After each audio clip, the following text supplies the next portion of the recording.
ശാലിനി എൻ്റെ കൂട്ടുകാരി എന്ന് പറഞ്ഞപ്പോഴാണ് എനിക്ക് ഓർമ്മ വരുന്നത്. അതിലെ കേന്ദ്ര കഥാപാത്രമായിട്ടുള്ള ശാലിനി, ആ ഒരു കഥാപാത്രം രൂപപ്പെടുന്നതിൽ ചേച്ചിക്ക് പങ്കുണ്ട് എന്ന് നമ്മൾ പൊതുവെ പറഞ്ഞു കേട്ടിട്ടുണ്ട്.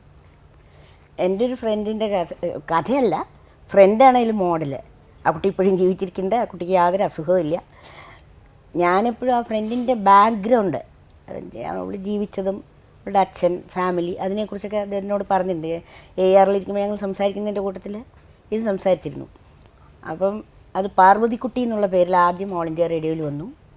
പിന്നെ അത് മനോരാജ്യം എന്നൊരു മാസികയിൽ വന്നു, വാരികയിൽ വന്നു. അത് കഴിഞ്ഞ് വീണ്ടും കൗമുദിയിൽ വന്നു. 2-3 പ്രാവശ്യം അത് പ്രസിദ്ധീകരിച്ച് വന്നു. ഇത് ഭയങ്കര ബഹളമായി.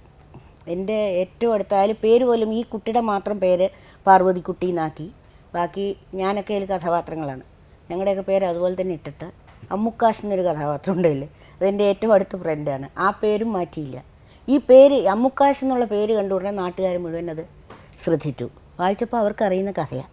എന്നുവെച്ചാൽ ചുറ്റുപാട് മുഴുവൻ കഥ ആ കുട്ടിയുടെ അല്ല. ഭയങ്കര ബഹളമായി. എൻ്റെ അച്ഛൻ്റെ അടുത്ത ഫ്രണ്ടിൻ്റെ മോളാണ്. അപ്പോൾ അച്ഛൻ്റെ ഫ്രണ്ട് ചോദിച്ചു, തൻ്റെ എൻ്റെ മോളെക്കുറിച്ചൊരു കഥ എഴുതിയോ എന്ന് ചോദിച്ചു. അപ്പോൾ ഇല്ല. എൻ്റെ അടുത്ത് അച്ഛൻ വന്നു ചോദിച്ചു, നീ ഒരു കഥ എഴുതിയോ? ഞാൻ കഥ എഴുതിയിട്ടില്ല അച്ഛാ എന്ന് പറഞ്ഞു. ചുരുക്കം പറഞ്ഞാൽ നാട്ടിലെല്ലാവരും അറിഞ്ഞു. എൻ്റെ അമ്മാവൻ എന്നോട് പിണങ്ങി. ഒരുപാട് വർഷങ്ങൾക്ക് ആ കുടുംബവും ഞങ്ങളും തമ്മിലുള്ള ബന്ധം ഇല്ലാതായി. മാത്രമല്ല, പത്മരാജനെ പാർവതിക്കുട്ടി ഒരിക്കലും കണ്ടില്ല.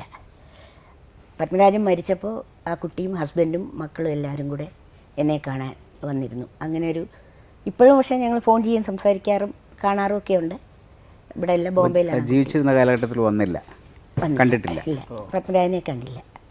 പക്ഷേ പത്മരാജൻ എന്നോട് പറഞ്ഞു, ഞാൻ അറിഞ്ഞുകൊണ്ട് ചെയ്തതല്ല, ഇത്രയൊക്കെ വലിയൊരു എല്ലാവർക്കും അറിയുന്നൊരു കഥയാണെന്ന് ധരിച്ചിരുന്നില്ല. അതുകൊണ്ടാണ് അവരുടെ വീട്ടിലെ ചുറ്റുപാട് മാത്രമാണ് അതിൽ വന്നിട്ടുള്ളത്, എഴുതിയത്. ആ കുട്ടിയോട് ഞാൻ മാപ്പ് ചോദിച്ചായിട്ട് പറയണം. പത്മരാജൻ മരിക്കുന്നതിന് തൊട്ട് മുമ്പായിട്ട് ഞാൻ ആ കുട്ടിയുടെ വീട്ടിൽ പോയി. ആ കുട്ടിയില്ല, ചേച്ചി സുഖമില്ലാതെ കിടക്കുന്നുണ്ട്. ചേച്ചിയോട് ഞാൻ പറഞ്ഞു, ഇങ്ങനെ അവരെന്നോട് പിണങ്ങി നടക്കുമായിരുന്നു. അപ്പോൾ ഞാൻ പറഞ്ഞു, എന്നോട് പിണങ്ങരുത്, എനിക്ക് പറ്റിയൊരബദ്ധമാണ്, എന്നെ ക്ഷമിക്കണം എന്ന് പറഞ്ഞു. അതൊക്കെ ഞങ്ങൾ എന്നേ മറന്നു എന്ന് ചേച്ചി പറഞ്ഞു. അത് കഴിഞ്ഞ് ശരിക്കും അറിയിച്ചു, അദ്ദേഹം മരിച്ചും പോയി. വിന്ധ്യൻ എന്ന് പറയുന്നൊരു ചെറിയ മനുഷ്യൻ ഈ കഥ സിനിമയാക്കാൻ വേണ്ടി പത്മനാഭൻ്റെ അടുത്ത് ചെല്ലുന്നു. വലിയ സാമ്പത്തികമൊന്നുമില്ലാതെ ഇളമട വിന്ധ്യൻ, തൃശ്ശൂരെ വിന്ധ്യൻ. മനസ്സുണ്ട്, പണമില്ല. ഈ പടത്തിന് ഞാൻ മാസ്റ്റർ കൂടെ ഉണ്ട്. അതല്ലേ പറഞ്ഞത്, അതിലേക്ക് വരികയാണ്. അപ്പോൾ ഇത് വിന്ധ്യൻ അവിടെ ചെല്ലുന്നു. വിന്ധ്യൻ്റെ നിസ്സഹായത മനസ്സിലാക്കിയിട്ട് ഈ പത്മരാജൻ നമ്മുടെ അവിടെയുള്ള പോയപ്പുറയുള്ള വീട്ടിലിരുന്നിട്ട് സ്ക്രിപ്റ്റ് വായിച്ച് കേൾപ്പിക്കുക. ഞാനിപ്പോഴും ഓർക്കുന്നുണ്ട്, ശാലിനി എൻ്റെ കൂട്ടുകാരി എന്നൊക്കെ എഴുതിയിട്ടൊരു സ്ക്രിപ്റ്റ് മുഴുവൻ വായിച്ച് കേൾപ്പിക്കുകയാണ് ഈ മനുഷ്യനെ അവിടെ നിന്നിട്ട്. പകൽ, പ്രഭാതം എന്നൊക്കെ പറഞ്ഞ് ഇങ്ങനെ വായിച്ച് കേൾപ്പിച്ചുകൊണ്ടിരിക്കുക. വിന്ധ്യനാകെ അന്തം വിട്ടിരിക്കുകയാണ്.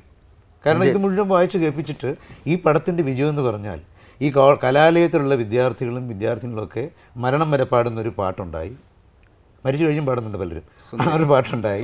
അത് കൂടാതെ ഈ പാട്ടോടുകൂടി ഈ ജോൺസൺ എന്ന് പറയുന്ന ആളും നമ്മുടെ ദേവരായ മാഷയുടെ ഏറ്റവും നല്ല ഹിറ്റ്, അദ്ദേഹം തന്നെ പറയാറുണ്ട്. അദ്ദേഹത്തിൻ്റെ ഒരു പുസ്തകത്തിൽ അദ്ദേഹം ട്യൂൺ ചെയ്ത ഏറ്റവും നല്ല കവിത, ഞാനൊക്കെ വയലാറിൻ്റെയൊക്കെ പേര് പറയുമെന്നുള്ള. അപ്പോൾ എൻ്റെ ഈ ഹിമശൈല സൈ എന്നൊരു കവിതയുണ്ട്. ഇത് പത്മരാജൻ നിർബന്ധമായിട്ട് എന്നോട് പറഞ്ഞതുകൊണ്ടാണ് ആ കവിത ഉണ്ടായത്.